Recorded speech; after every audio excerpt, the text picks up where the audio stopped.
My obsession with pickles is insane, so of course I had to go wacky and make this infused pickle fried chicken. So let's get started. Here's all the ingredients you're going to need, so let's get started. So you're going to start with 1 to 2 cups of pickle juice and half a cup of mustard.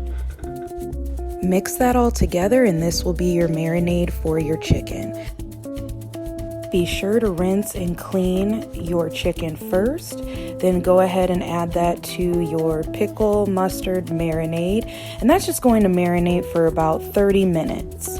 Then I forgot that we're going to actually add my Green Dragon infused extract inside of the marinade as well.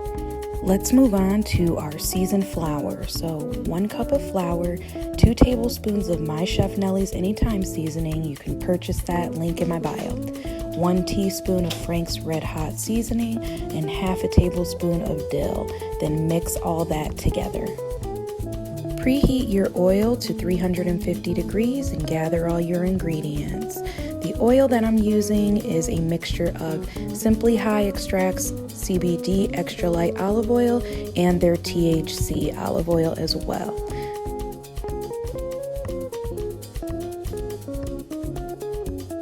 Deep fry your chicken 2 to 3 minutes on each side. Then remove and place on a cooling rack. Then I've got one special touch that will just set your pickle flavor over the top, and that's put some pickle juice in a spray bottle and spray that on your chicken. This is such a great, fun, easy recipe, so be sure to follow me for more tips, tricks, and recipes like this.